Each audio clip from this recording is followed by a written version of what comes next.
Réserve architecturale historique de Koprivštitsa. Un trésor caché dans les montagnes, Koprivštitsa est une ville-musée abritant de belles maisons de la Renaissance bulgare, de jolis petits ponts et un ossuaire en mémoire de l'insurrection d'avril 1876. La ville dégage une magie. Tout visiteur en garde un fragment au fond de son cœur et de son esprit en attendant d'y revenir un jour. Petite ville montagneuse, Koprivštitsa est encastrée dans une vallée pittoresque à proximité de la rivière de Topolnica, au cœur de la montagne de Sredna Gora. À l'image de sa situation géographique, son histoire est mouvementée et sinueuse. La vallée était autrefois un axe des convois commerciaux. À l'arrivée des colons, des noms ont été attribués aux quartiers de la ville.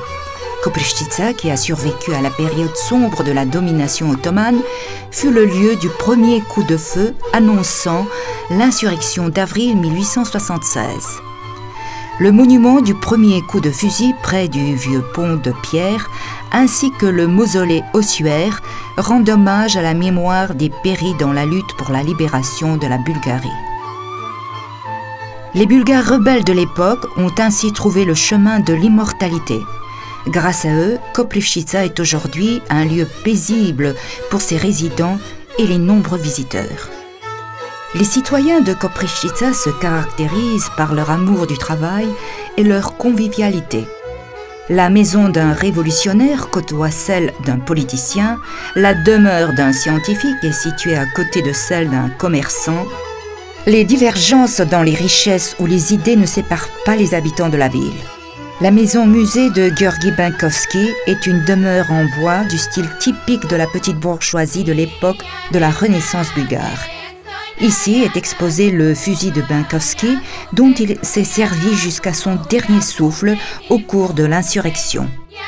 La maison-musée de Todor Kableshkov, construite par un maître de la ville suivant le modèle des maisons de Plovdiv, est tout aussi remarquable. La décoration authentique et les nombreux objets originaux d'époque témoignent de sa vie et de l'insurrection d'avril 1876. La maison de Lyuben Karavelov, transformée aussi en musée, a été construite au cours de l'année du dernier incendie de Koprivštitsa.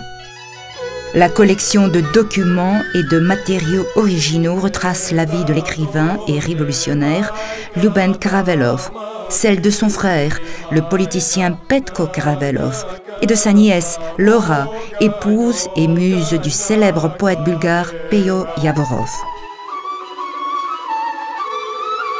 Aujourd'hui, la vie moderne a transformé la plupart des maisons de la Renaissance bulgare en hôtels et attractions touristiques qui offrent le confort nécessaire au tourisme culturel et historique. Après plus de 1300 ans suivant les épisodes révolutionnaires, Koprivštitsa est devenu un endroit idéal pour un séjour relaxant et paisible. L'été y est agréablement frais, tandis que l'hiver y est doux et ensoleillé. La ville est parsemée de petits hôtels familiaux caractérisés par un aménagement traditionnel et par une recherche esthétique propre aux habitants de Koprivštitsa. Un passé glorieux, des gens éveillés et courageux, des maisons-musées authentiques.